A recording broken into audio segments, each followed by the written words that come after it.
Bismillah, alhamdulillah, wassalatu wassalamu ala rasulillah, wa ala alihi wa sahbihi wa man walah. Ashhadu an la ilaha illallah, wa ashhadu anna muhammadan abduhu wa rasuluh, wa ba'd. Ikhwati fid din, a'azzani wa a'azzakumullah.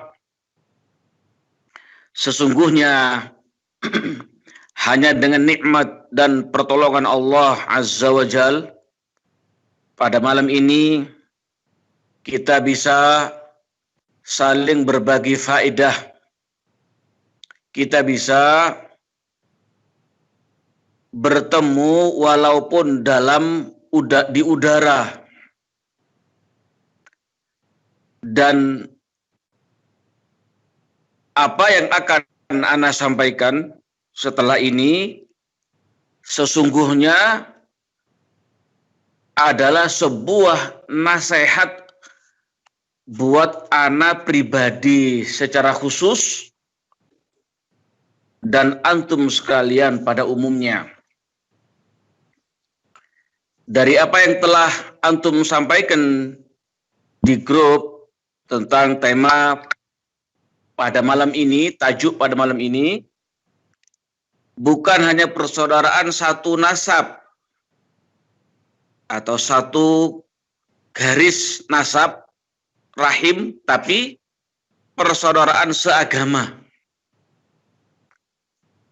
6. Persaudaraan seagama. Dan ini mulia dan besar dalam Al-Quran dan Sunnah dan di sisi Allah Subhanahu wa Ta'ala. Oleh karena itu, Allah sebutkan dalam surat Al-Hujurat di ayat ke-10, innamal mu'minuna ikhwatun fa aslihu baina akhawaikum wattaqullaha la'allakum turhamun. Kata Allah Subhanahu wa Ta'ala, sesungguhnya orang-orang mukmin itu ikhwah, bersaudara. Maka ketika terjadi perselisihan, ketika terjadi pertikaian, fa aslihu baina akhawaikum, adakan islah, adakan perbaikan, adakan upaya untuk menjadikan rukun kembali, baik kembali di antara kalian, dan bertakwalah kepada Allah agar kalian menjadi orang-orang yang dirahmati oleh Allah Subhanahu wa Ta'ala. Ikhwati fid din, a'azzani wa a'azzakumullah. Allah berfirman di ayat tadi itu, innamal mu'minuna ikhwatun. Jadi Allah ikat di antara orang-orang mukmin ini, yaitu dengan ikatan persaudaraan. Artinya apa? Dimanapun kita berada, seorang muslim, seorang mukmin berada di paling ujung timur, paling ujung barat, yang beriman kepada Allah, kepada malaikat-malaikatnya, kepada kitab-kitabnya, kepada rasul-rasulnya, kepada hari akhir, hari kiamat, maka dia adalah saudara seiman. Saudara seiman. Ketika kalimat saudara seiman itu ditujukan kepada kita, seperti sekarang kita ini, saya di Indonesia, antum di Malaysia, dengan jarak yang jauh, bisa jadi tidak ada hubungan nasab. Tetapi kita dengan izin Allah adalah saudara seiman. Nah, dan kita berharap kepada Allah menjadi saudara semanhaj, seakidah. Nah, ketika kalimat ini ada pada kita, saudara seiman, semanhaj, seakidah, ini ada konsekuensinya. Ada apa? Ada konsekuensinya. Ada satu hal di balik itu yang wajib kita tunaikan. Apa itu? Yaitu saling mencintai satu dengan yang lain karena Allah. Cinta kepada diri kita, kepada saudara kita, seperti cinta kepada diri kita. Benci kepada saudara kita, seperti kita pun benci kepada hal-hal yang kita tidak suka pada saudara kita. Dari kebatilan, kemaksiatan, dan kejelekan-kejelekan yang dinilai jelek oleh Allah dan Rasul-Nya. Nah, oleh karena itu, prinsip ini yang harus kita pegang. Prinsip apa? Prinsip hubbu fillah wal bughdhu fillah. Prinsip la yu'minu ahadukum hatta yuhibba li akhihi ma yuhibbu li nafsihi. Tidaklah dianggap seorang itu sempurna imannya sampai dia, kata Rasulullah, mencintai saudaranya seperti mencintai dirinya sendiri. Nah, kan begitu. Nah, sampai betul-betul kita ini cinta kepada saudara kita seperti kita cinta kepada diri kita. Apa maksudnya? Tentu kita akan kepingin diampuni oleh Allah, masuk jannatullah, masuk keridhaan Allah, kan kepingin demikian. Ketika kita faham rukun Islam begini, rukun iman begini, kita belajar ngerti tentang rukun iman dan syarahnya, ngerti tentang rukun Islam dan syarahnya, kemudian kita faham, kita amalkan. Nah, bagaimana cara dan upaya kita maksimal supaya saudara kita pun juga seperti yang kita lakukan. Faham dan mengamalkan rukun Islam dan rukun iman. Ini bukti kita cinta kepada saudara kita seperti cinta kepada diri kita dari kebaikan. Kalau kita tahu hukumnya ini wajib kita jalankan dengan penuh ikhlas kepada Allah dan benar, saudara kita pun juga demikian. Harapannya sama seperti kita lakukan. Ini sunnah, hukumnya sunnah, amalan ini sunnah, kita kerjakan. Harapannya saudara kita pun juga menjalankan sunnah. Begitu pula ketika kita tahu ini haram, ini makruh, ini dosa, ini maksiat kepada Allah. Bagaimana caranya supaya kita sampaikan kepada saudara kita, ini haram, makruh, dosa, maksiat kepada Allah, agar supaya apa? Agar supaya orang lain, saudara kita menjauhi. Kenapa? Karena kita pun juga demikian, kita menjauhi. Kita menjauhi dan meninggalkan sesuatu yang mendatangkan murka dari Allah, mendatangkan azab dari Allah.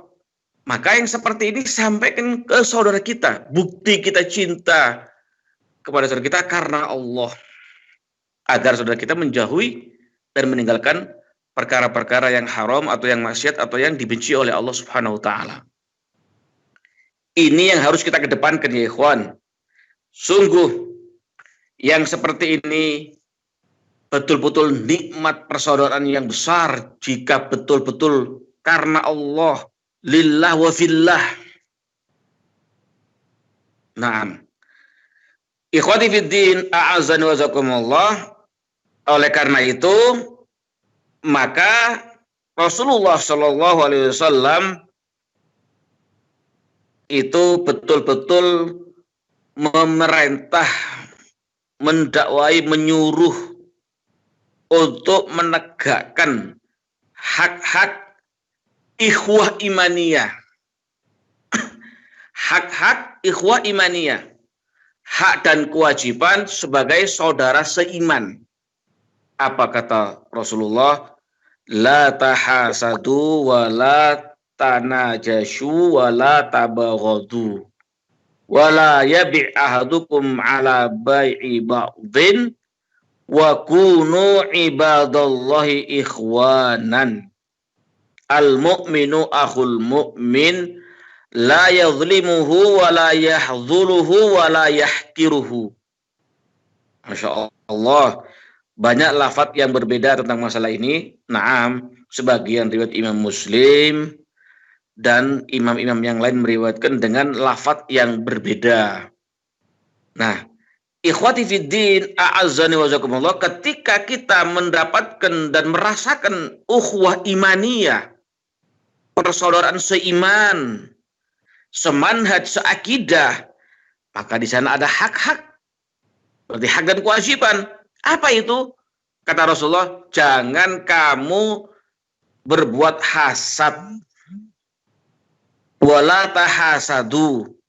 Jangan kamu berbuat hasad, ya ikhwan. Na'udzubillah min dzalik. Hasad itu ialah mengharap kenikmatan saudaranya itu hilang. Berupaya mengharap agar kenikmatan yang Allah berikan kepada saudara kita itu hilang. Na'udzubillah min dzalik. Lenyap, rusak, sirna. Ini hasad. Ini yang diharamkan oleh Allah dan Rasulnya, perbuatan hasad. Upaya menghilangkan, merusak nikmat saudaranya. Itu namanya hasad. Jadi ini haram. Kata Rasulullah tadi, wala tahasadu. Jangan engkau berbuat hasad. Kemudian hadis berikutnya kata Rasulullah SAW, lafaz berikutnya, wala tanajasyu. Kalian kalau praktek jual beli jangan berbuat tanajus. Tanajus itu ialah gambarannya, misalnya fulan itu mau membeli barangnya Allan. Fulan mau membeli barangnya Allan. Allan punya barang. Dia punya barang. Fulan mau beli. Kemudian Allan yang punya barang ini, ya kan, punya teman. Punya teman.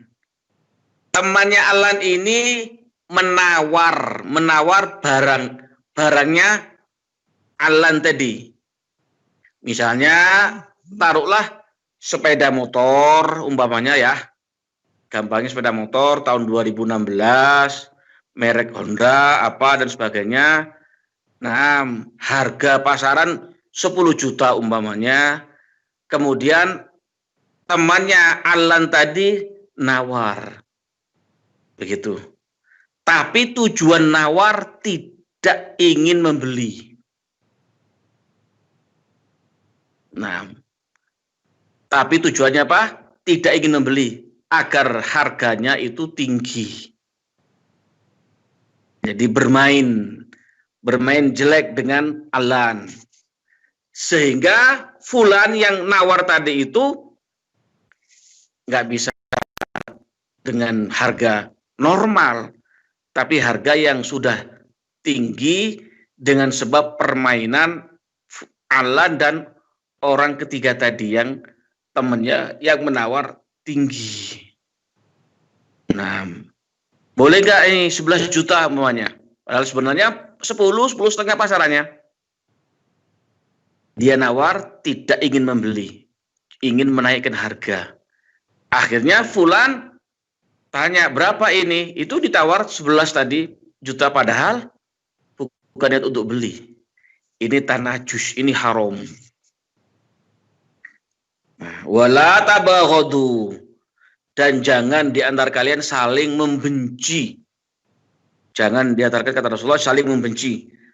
Wala yabi' ahadukum ala bai'i ba'din, dan jangan pula di antara kalian wahai saudara seiman, saudara seakidah semanhaj, jangan di antara kalian itu membeli barang yang sudah atau yang dalam proses pembelian saudaranya. Misal fulan ada keinginan membeli barangnya Allan. Apa misalnya? Kembali kepada sepeda motor lagi. Sepeda motor, fulan ingin beli sepeda motornya Alan. Tetapi sepeda motornya Alan sudah ditawarkan ke orang lain. Masih dalam proses tawar-menawar, ya kan? Belum putus tawar-menawar, belum putus. Masih dalam tawar-menawar, Alan menjual ke fulan. Itu tidak boleh. Ini maknanya hadis tersebut. Wala yabi'adukum nam ala bai'i ba'dhin. Jangan menjual salah seorang di antara kalian di atas tawarannya, pembeliannya saudara kalian. Jangan. Nah, bagaimana caranya? Ya sampai selesai dulu. Antara Alan dengan orang ketiga tadi sampai selesai, putus, selesai beli atau tidak. Kalau nggak beli, maka boleh ditawarkan ke orang lain. Nah, ini juga sama dengan khitbah. Hadisnya berbeda lafadznya ya. Di hadis yang lain, wala yakhtub ba'dukum ala khitbati akhi. Au kama qala Rasul sallallahu alaihi wasallam. Dan jangan kalian mengkhitbah, minta anak putri seseorang dalam keadaan anak putri seseorang tersebut masih dalam khitbahnya saudaranya. Belum putus, belum selesai. Tidak boleh. Diminta untuk dinikahi atau dikhitbah nggak boleh. Sampai selesai. Baru orang lain bisa masuk. Demikian pula jual beli. Kalau masih dalam tawar-menawar nggak boleh dijual ke orang lain. Sampai putus, selesai. Baru boleh orang lain masuk. Makanya kata Rasulullah, wa kunu ibadallahi ikhwanan. Jadilah kalian sebagai hamba Allah, yaitu bersaudara. Naam, begitu loh. Al-mu'min akhul mu'min. Saudara mukmin adalah mukmin, saudara mukmin yang lain. Seorang mukmin, saudara mukmin yang lain. Kata Rasul Shallallahu Alaihi Wasallam, tidak boleh menzalimi, menganiaya, tidak boleh merendahkan, tidak boleh menghinakan. Ikhwati fiddin, a'azzani wa jazakumullah. Ini ya ikhwan yang harus kita camkan, kita perhatikan betul. Terkhusus di zaman pandemi COVID-19 ini. Betul-betul ujian bagi kaum muslimin. Ujian betul. Jangan sampai kita na'udzubillah min dzalik punya andil apa? Menzalimi saudara kita. Na'udzubillah. Dalam bentuk apapun dilarang dalam Islam menzalimi saudara kita. Dan jangan sampai pula kita ini merasa lebih benar, paling sempurna, paling baik. Na'udzubillah min dzalik. Na'udzubillah min dzalik. Dan jangan pula memuji-muji dirinya sendiri. Oh, saya ini Masya Allah begini, saya ini begini, saya ini. Oh, ada apa? Buat apa? Buat apa yang seperti itu? Ingin tampil, ingin terkenal, ingin ini. Ada apa? Kata pepatah Arab menyatakan hubbuz zuhur kasruz zuhur. Orang yang suka popularitas, suka ketenaran, terkenal, itu justru malah memecahkan punggungnya sendiri. Mematahkan punggungnya sendiri. Jangan ya ikhwan, dan jangan menghina yang lain, merendahkan. Na'udzubillah min dzalik. Jangan hasad. Wa kunu ibadallah ikhwanan. Itu. Jadilah kalian sebagai hamba Allah bersaudara seiman. Naam. Ikhwati fiddin, a'azzani wa a'azzakumullah. Ini masalah yang harus betul-betul mendapatkan perhatian yang besar dari kita. Mendapatkan apa? Perhatian yang besar dari kita. Naam. Agar betul-betul terlaksana, tercapai persaudaraan seiman ini.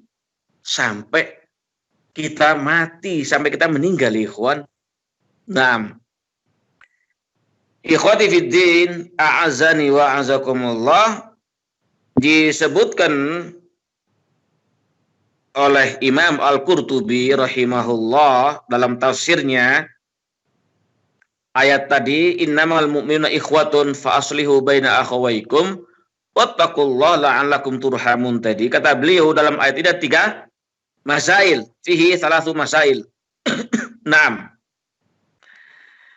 Yang pertama, innamal mu'minuna ikhwatun ay fiddin. Ini penting, fiddin wal hurmah la fin nasab. Nah, sesungguhnya orang mukmin itu bersaudara itu dalam urusan agama, seagama dan dalam kehormatannya, bukan nasabnya, bukan keturunannya, atau bukan rahimnya, bukan nasabnya, garis nasab, bukan. Nah, oleh karena itu sebagian ulama menyatakan apa? Ikhwatud din asbatu min ikhwatin nasab. Bayangkan, persaudaraan seagama, semanhaj, seakidah ini lebih kokoh daripada persaudaraan senasab, serahim, seketurunan. Kenapa demikian? Karena saudara senasab, seketurunan, sangat mungkin dia berpisah, dia berpecah, dia tidak menyatu dengan sebab menyelisih agama. Na'udzubillah, misalnya kafir. Nah, misalnya apa? Kafir. Satu kakak beradik, misalnya. Pamannya misalnya. Nah, sudah nggak kokoh lagi persaudaraannya. Udah beda. Atau kebid'ahan, ahlul bid'ah yang betul-betul menyeret pada kekufuran. Nah, ikhwatu fid din la tanqati bi mukhalafatin nasab. Adapun persaudaraan seagama ini tidak mungkin terputus walaupun beda nasabnya. Beda nasabnya. Nah, ikhwati fid din, a'azzani wa a'azakumullah. Yang kedua, kata Qurtubi rahimahullah, dalam ayat ini terdapat apa? Fa aslihu baina akhawaykum, ay baina kulli muslimin. Naam, takhasama, atau baina kulli muslimaini takhasama, di antara dua muslim yang bersengketa, yang berselisih, adakan islah. Wasulhu khair. Islah itu baik. Islah itu baik menurut syar'i. Perdamaian itu ketika ada berselisih, jangan dibiarkan dan jangan nggak mau islah, atau jangan menyombongkan diri, atau jangan merasa paling benar, nggak mau dinasihati, jangan. Mengakui kesalahan itu mulia. Mulia. Kenapa? Karena kalau orang itu mengakui dia salah, berarti dia sadar dia manusia. Kalau dia manusia, sadar dia manusia, maka dia akan mengakui dia pasti terjatuh pada kesalahan. Bukankah Rasulullah menyatakan, kullu ibni Adam khata'un wa khairu khata'in at-tawwabun. Semua anak cucu Adam itu pasti memiliki kesalahan. Dan sebenar-benar sebaik-baik kesalahan dengan taubat kepada Allah. Wa khairu khata'in, sebaik-baik kesalahan dengan apa? Taubat kepada Allah SWT. Berarti apa? Pasti kita ini punya salah, pasti. Nah, makanya musibah demi musibah, bencana demi bencana yang ada di muka bumi, daratan, lautan, ini semua sebab ulah kita dengan tangan manusia. Kemaksiatan yang merajalela.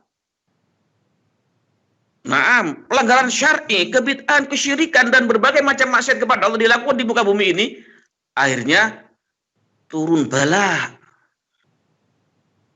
Turun bala, musibah. Apa obatnya diantaranya? Semua para ulama melalui ayat, hadis yang sahih, para a'immatus salaf, sampai masyayikh fi hadzal asr, menghasung untuk istighfar kepada Allah, tobat kepada Allah. Itu ingat kepada terus istighfar tobat, terus beramal soleh, terus bersedekah, doa dan seterusnya. Ini cara ngobatinya. Menunjukkan bahwa apa? Kita ini manusia punya salah ya ikhwan. Suatu kehinaan dan kerendahan kalau seorang itu nggak mau merasa salah atau nggak mau dinasehati. Ajib, itu ajib syai'un gharib. Suatu yang tidak bisa diterima oleh akal sehat, apalagi syar'i. Rasulullah SAW bagaimana mendidik para sahabatnya? Selalu seperti itu. Ausini ya Rasulullah. Banyak nasihatku ya Rasulullah seperti itu. Nah, ini bagian daripada hak. Makanya Allah katakan wal asri innal insana lafi khusrin illal ladzina amanu wa amilus solihati wa tawasaw bil haqqi wa tawasaw bis sabr. Manusia itu kata Allah semua merugi. Allah bersumpah demi masa, demi waktu. Sesungguhnya manusia itu merugi kata Allah. Siapa manusia itu? Semua manusia, semua manusia. Dari negara manapun, suku manapun, ras, semua rugi kata Allah. Kecuali yang tidak merugi ini. Illal ladzina amanu, kecuali orang-orang yang beriman, wa amilus solihat, dan beramal soleh, wa tawasaw bil haqqi wa tawasaw bis sabr, dan saling menasehati di atas kebenaran dan di atas kesabaran. Ini yang tidak pernah rugi dunia akhiratnya. Nah, makanya aneh, seaneh-anehnya kalau ada sosok muslim atau muslimah, mukmin atau mukminah yang tidak pernah merasa salah atau tidak mau dinasihati. Na'udzubillah min dzalik. Kata sebagian ulama salaf, na'am, kaum itu laisa qaumun fi khairin, kaum itu tidak ada kebaikan padanya, alladzina yubghiduna nasihin, ketika mereka membenci orang-orang yang menasehati. Kenapa? Agama dibangun di atas nasihat. Ad-dinun nasihah. Ad-dinun nasihah ya ikhwan. Agama ini nasihat. Atas dasar apa? Kenapa dia nggak mau dinasihati? Sementara agama dibangun di atas nasihat. Milik Allah, milik kitab-kitab Allah, milik Rasulullah Allah, milik pemimpin kaum muslimin, dan milik kaum muslimin secara umum. Demikian kan kata Rasulullah SAW.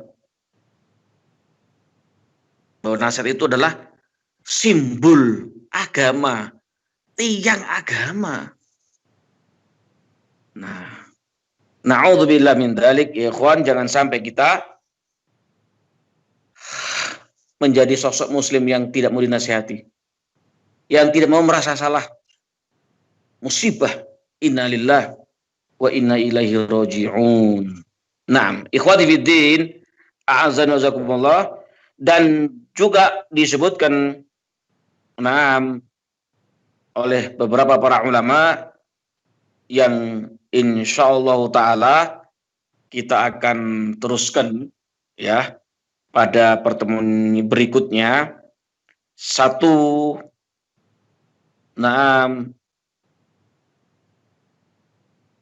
hadits yang disahihkan oleh Syekh Albani rahimahullah, khairul ashab indallah ta'ala khairuhum li sahibi wa khairul jiran indallah khairuhum li jari.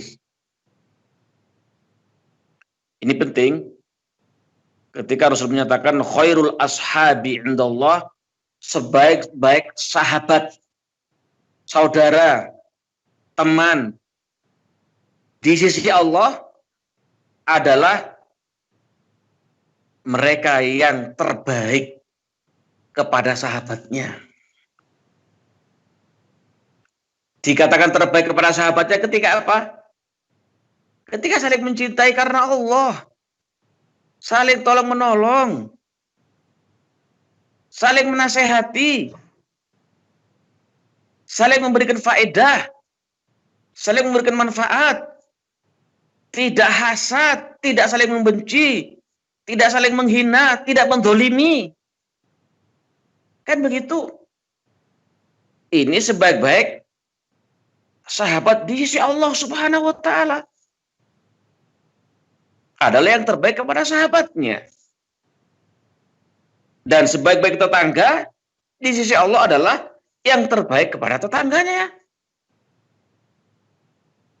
Subhanallah, subhanallah, seakan-akan ini adalah perkara yang betul-betul kita saksikan. Inna lillahi wa inna ilaihi raji'un. Jangan sampai kita punya andil kerusakan ukhuwah ini, kehancuran ukhuwah ini, perselisihan ini. Jangan sampai kita punya andil dengan apa? Dengan zolimnya kita, na'udzubillah, kepada tetangga kita, dengan zolimnya kita kepada saudara kita, dengan hasadnya kita kepada saudara kita. Jangan sampai, na'udzubillah min dzalik. Dan dengan kebencian kita kepada saudara kita, jangan sampai. Jangan sampai. Dan tidak pedulinya kita kepada tetangga kita, kepada sahabat kita, jangan sampai. Inna lillahi wa inna ilaihi raji'un. Kita harus beristighfar kepada Allah. Hasibu qabla an tuhasabu, kata Umar bin Khattab radhiyallahu anhu. Hasibu qabla an tuhasabu. Koreksi diri kalian, introspeksi diri kalian. Mumpung masih hidup, sebelum nanti di hari kiamat dihisab oleh Allah Subhanahu wa Ta'ala. Apa yang memang kita ini salah, istighfar kepada Allah, tobat kepada Allah, akui suatu kesalahan. Jangan dibela dan dipertahankan kesalahan itu. Kalau memang kita ini zalim, istighfar, minta maaf kepada saudara kita, jangan dipertahankan kezaliman itu. Kan begitu. Ketika kita di atas al-haq, istiqomah, alhamdulillah, bersyukur kepada Allah, istiqomah di atasnya. Sebelum nanti dihisab oleh Allah. Al-yawm, kata Ali bin Abi Thalib, yaumul amal bila hisab wal ghad yaumul hisab bila amal. Sekarang inilah, kata Ali bin Abi Thalib, hidup di dunia inilah tempat kita beramal. Ayo cepatan kita beramal. Yang benar, yang hak, kita pertahankan, kita perjuangkan, kita istiqomah di atasnya. Yang batil, yang melanggar, yang zalim, yang aniaya, dan yang lainnya kita tinggalkan, kita jauhi. Mumpung sekarang masih hidup. Belum waktunya penghisapan. Wal ghad, nanti di hari kiamat, kata beliau, yaumul hisab bila amal. Hari hisab, hari perhitungan amal, hari pembalasan, nggak ada amalan lagi. Mudah-mudahan Allah Subhanahu wa Ta'ala terus memberikan hidayah dan taufik kepada kita untuk selalu terus menjaga ukhuwah ini di atas al-haq, di atas manhaj yang hak, yang kokoh, di atas agama yang benar ini. Kita pertahankan terus. Dan marilah kita mawas diri, koreksi diri. Banyak istighfar kepada Allah, banyak bertobat kepada Allah Subhanahu wa Ta'ala. Mungkin itu yang bisa kita sampaikan. Insyaallah Ta'ala, jika ada waktu pertemuan berikutnya kita akan sambung. Wallahu a'lam bissawab. Subhanakallah bihamdika asyhadu an la ilaha illa ant astaghfiruka wa atubu ilaik. Walhamdulillahirabbil alamin.